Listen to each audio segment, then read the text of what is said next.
नमस्कार दोस्तों, स्वागत है आपका अपने YouTube channel let's join us पर। दोस्तों, आज हम फिर से लेकर आए हैं भूगोल के महत्वपूर्ण प्रश्नों को।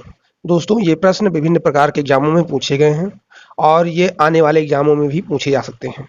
तो बिना देरी के चैनल को सब्सक्राइब कर लें, वीडियो को लाइक कर लें और सारे वीडियो को जरूर देखें शुरू से लेकर अंत तक।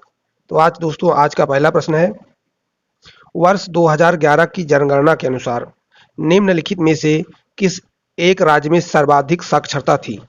यहाँ साक्षरता पूछी है वो सर्वाधिक। तो इन विकल्पों में से सर्वाधिक साक्षरता आपके मणिपुर में थी। दोस्तों, विकल्प ए सही हो जाएगा। वर्ष 2011 की जनगणना के अनुसार भारत में नगरीय जनसंख्या की देश की कुल जनसंख्या की प्रतिशतता थी। दोस्तों, भारत में नगरीय जनसंख्या 31.16% है। ये आपकी नगरीय जनसंख्या का प्रतिशत है। विकल्प बी यहाँ सही हो जाएगा। वर्ष 2011 की जनगणना के अनुसार निम्नलिखित में से कौन सा राज्य साक्षरता दर एवं नगरीकरण के स्तर में भारत में द्वितीय स्थान पर था? तो दोस्तों, मिजोरम आपका नगरीकरण में द्वितीय स्थान और साक्षरता में भी द्वितीय स्थान रखता है। यहाँ पर विकल्प ए सही हो जाएगा। भारत के किस राज्य में नगरीय जनसंख्या वर्ष 2011 का प्रतिशत सर्वाधिक है? तो दोस्तों, सर्वाधिक देखा जाए तो यहाँ पर गोवा हो जाएगा। उसके बाद आपका महाराष्ट्र हो जाएगा। विकल्प ए गोवा सही हो जाएगा। यहाँ वर्ष 2011 की जनगणना के अनुसार निम्नलिखित में से किस राज्य में नगरीय जनसंख्या की प्रतिशतता न्यून थी? तो दोस्तों, न्यूनतम थी आपके हिमाचल प्रदेश में। सबसे कम नगरीकरण आपके हिमाचल प्रदेश में है। विकल्प डी सही हो जाएगा।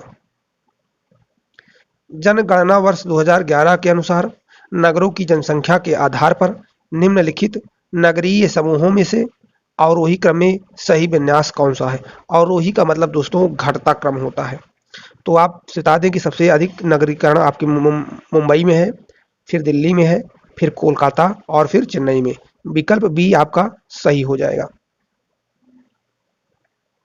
शहरी जनसंख्या वर्ष 2011 की प्रतिशतता के संबंध में निम्नलिखित में से कौन सा एक राज्यों का सही आरोही क्रम है? यहाँ पर बढ़ता हुआ क्रम दिखाना है आपको। तो दोस्तों, आरोही क्रम में आपका महाराष्ट्र, केरल, मिजोरम और गोवा हो जाएगा। विकल्प सी यहाँ सही हो जाएगा। हल्बी किस भाषा परिवार से संबंध है? तो दोस्तों, हल्बी आपके आर्य भाषा परिवार से संबद्ध है। यहाँ पर विकल्प ए सही हो जाएगा। मार्च 2019 में सरकार द्वारा भारतीय सांकेतिक भाषा शब्दकोश के किस संस्करण का विमोचन किया गया?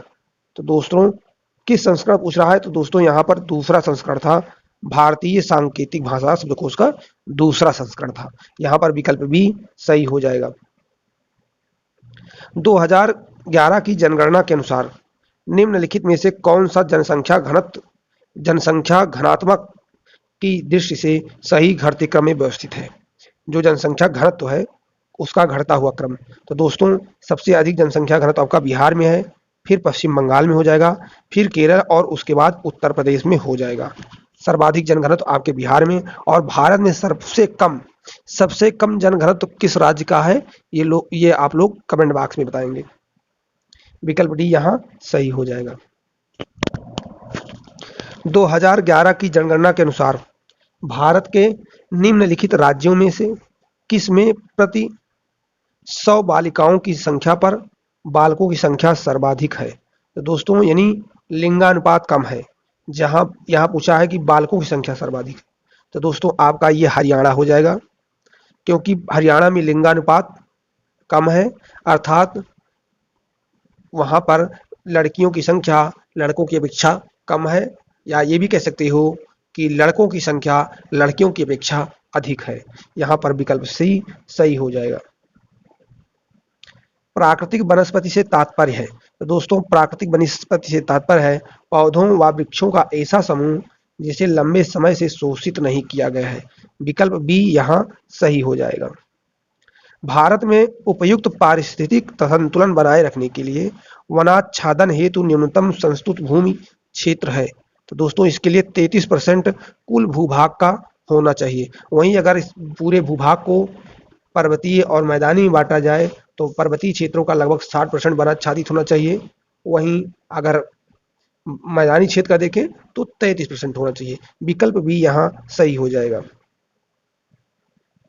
भारत में निम्नलिखित में से किस प्रकार के वन सर्वाधिक बृहद क्षेत्र में पाए जाते हैं? तो दोस्तों भारत में सर्वाधिक वन दोस्तों पर यहाँ पर पाए जाएंगे उष्णकटिबंधीय आर्द्र पर्णपाती वन। विकल्प सी यहाँ सही हो जाएगा। मरुद्भिद किस दशा में पनपते हैं? दोस्तों मरुद्भिद शब्द मरु यानी मरुस्थल से बना हुआ है।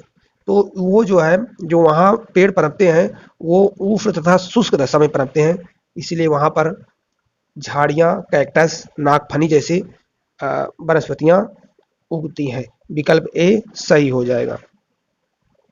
भारत में उष्णकटिबंधीय सदाबहार वन कहाँ पाए जाते हैं? तो दोस्तों भारत में उष्णकटिबंधीय सदाबहार वन आपके केरल में पाए जाते हैं। विकल्प सी यहाँ सही हो जाएगा।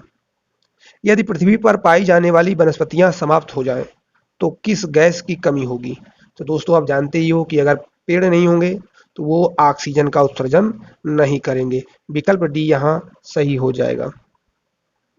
भारत के निम्न राज्यों में से किसमें सागौन के वन पाए जाते हैं? तो दोस्तों सागौन एक प्रकार के आपके मानसूनी वन है और ये सर्वाधिक आपके मध्य प्रदेश में पाए जाते हैं। विकल्प ए सही हो जाएगा। यहाँ भारत में सबसे बड़े क्षेत्र में फैले हुए वन कौन से हैं? तो दोस्तों भारत में सबसे बड़े क्षेत्र में फैले हुए वन को उष्णकटिबंधीय पर्णपाती वन या इन्हें मानसूनी वन भी कहते हैं। विकल्प बी सही हो जाएगा। यहाँ भारत में शंकुधारी वन कहाँ पाए जाते हैं? दोस्तों शंकुधारी वन भारत में आपके हिमालय क्षेत्र में पाए जाते हैं, वो भी अधिक ऊंचाई पर। इनके शंकुधारी होने का कारण है कि बर्फ के रूप में वहाँ जो ओलावृष्टि होती है और उसी के संरक्षणात्मक दृष्टि से पौधे अपना शेप शंकु के आकार का कर लेते हैं, इसीलिए उनको शंकुधारी वन कहा जाता है। विकल्प सी यहाँ सही हो जाएगा। निम्नलिखित वृक्षों में से कौन सा पर्यावरणीय संकट माना जाता है? तो दोस्तों यूकेलिप्टस को पर्यावरण के लिए आतंकवादी कहा जाता है, पर्यावरण के लिए संकट है। यहाँ पर विकल्प डी सही हो जाएगा। सामाजिक वानिकी में प्रयुक्त बहुउद्देशीय वृक्ष का एक उदाहरण है? तो दोस्तों ये आपका खेजड़ी वृक्ष है। खेजड़ी वृक्ष बहुउद्देशीय, खाने के लिए इसका फली का जो है भोजन के रूप में उपयोग किया जाता है। इस खेजड़ी के वृक्षों में पानी बहुत मात्रा में होती है और ये ईंधन के रूप में भी प्रयुक्त होता है दोस्तों, और दवा के रूप में भी इसका यूज किया जाता है। विकल्प डी यहाँ सही हो जाएगा। भारत में किस राज्य का सर्वाधिक क्षेत्र घने पतझड़ वाले जंगलों से घिरा है? तो दोस्तों मध्य प्रदेश सर्वाधिक वनों से घिरा हुआ राज्य है। विकल्प सी यहाँ सही हो जाएगा। चंदन के पेड़ों के लिए किस प्रकार का जंगल उपयुक्त है? तो दोस्तों चंदन के पेड़ों के लिए उष्णकटिबंधीय पर्णपाती वन या मानसूनी वन उपयुक्त है। विकल्प डी यहाँ सही हो जाएगा। भारत में चंदन के वृक्ष सर्वाधिक किस राज्य में है? तो दोस्तों चंदन के वृक्ष भारत में सर्वाधिक कर्नाटक राज्य में पाए जाते हैं। विकल्प बी यहाँ सही हो जाएगा। सर्वाधिक टीक वुड कहाँ पाई जाती है? तो दोस्तों टीक वुड आपके मध्य प्रदेश में पाई जाती है। विकल्प बी यहाँ सही हो जाएगा। वनस्पति का सुंदरवन कच्छ वनस्पति का सुंदरवन निम्नांकित में से किस राज्य में स्थित है? तो दोस्तों सुंदरवन आपका विश्व प्रसिद्ध वन है। यहाँ पर जो है ये आपके पश्चिम बंगाल में पड़ता है और इसका नाम सुंदरवन सुंदरी नामक वृक्ष की वजह से है। यहाँ पर विकल्प बी सही हो जाएगा। निम्नलिखित में से कहाँ सदाबहार वन पाए जाते हैं?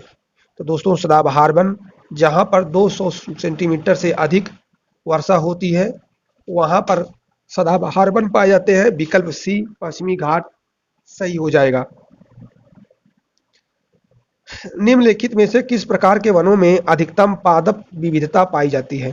तो दोस्तों उष्णकटिबंधीय सदाबहार वनों में सर्वाधिक पादप विविधता पाई जाती है। यहाँ पर विकल्प डी सही हो जाएगा।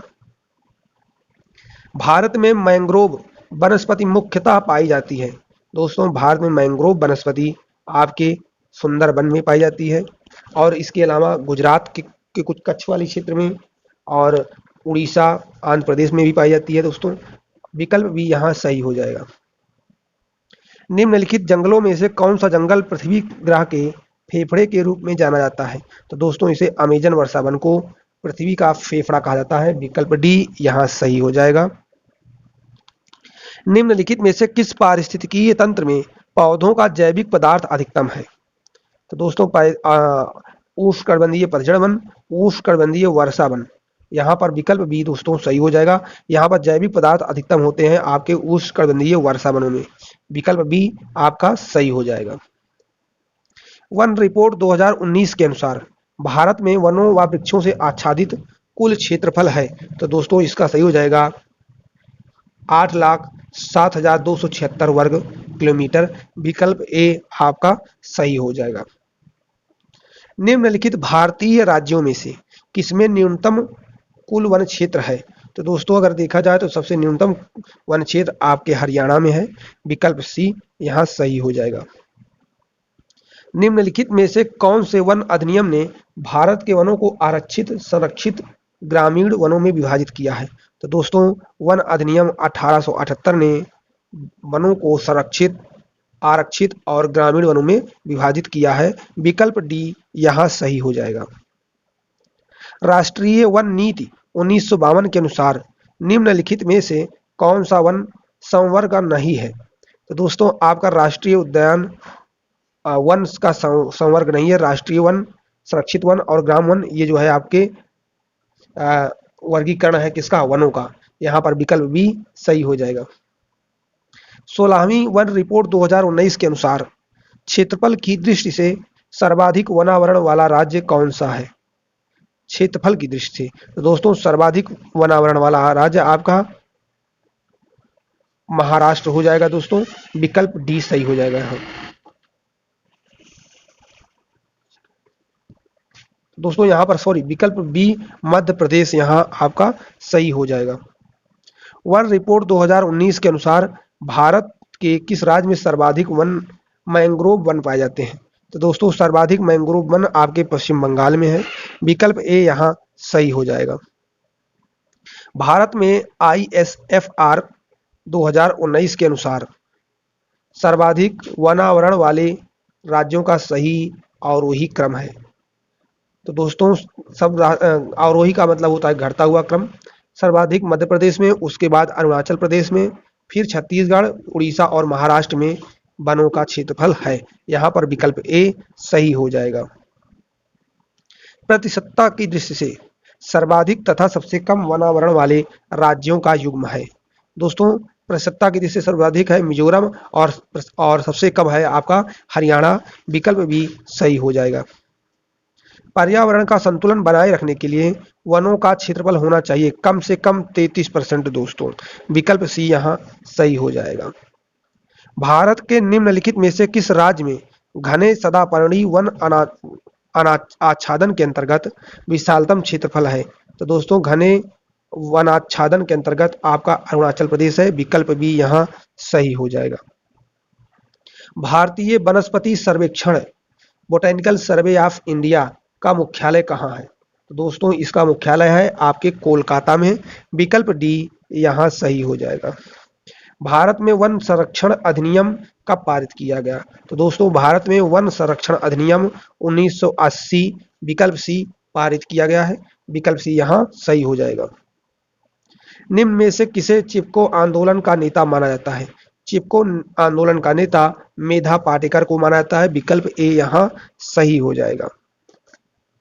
वर्ष 2016 में कार्यान्वित नवीन राष्ट्रीय वन सूची डिजाइन के अंतर्गत वन सूची समीक्षा का समय घटाकर किया गया है। तो दोस्तों घटाकर 5 वर्ष कर दिया गया है। अर्थात प्रत्येक 5 वर्ष पर वनों का जो है वनों की समीक्षा की जाएगी। दोस्तों विकल्प ए सही हो जाएगा।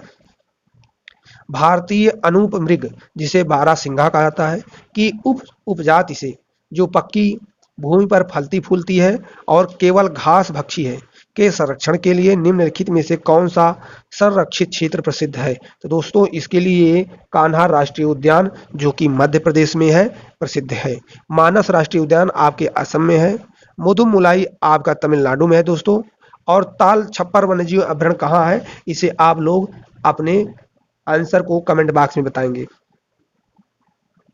भारत का सर्वप्रथम राष्ट्रीय उद्यान निम्नलिखित में से कौन सा है? दोस्तों भारत का प्रथम राष्ट्रीय उद्यान आपका जिम कॉर्बेट राष्ट्रीय उद्यान था। जिम कॉर्बेट नेशनल पार्क आपका उत्तराखंड में है। राजाजी राष्ट्रीय उद्यान भी आपका उत्तराखंड में है। दुधवा राष्ट्रीय उद्यान उत्तर प्रदेश में है और कान्हा राष्ट्रीय उद्यान आपके मध्य प्रदेश में है। तो दोस्तों यहाँ पर विकल्प डी सही हो जाएगा, जिम कॉर्बेट राष्ट्रीय उद्यान। तो दोस्तों आज के सेशन में इन प्रश्नों पर चर्चा की गई। आगे भी जो प्रश्न आएंगे वो महत्वपूर्ण होंगे। आपका काम है इन्हें अच्छे से रिवीजन करना और तैयार करना और खूब बेहतर तरीके से अपना एग्जाम देना। दोस्तों मिलते हैं किसी और वीडियो के साथ, तब तक के लिए जय हिंद जय भारत।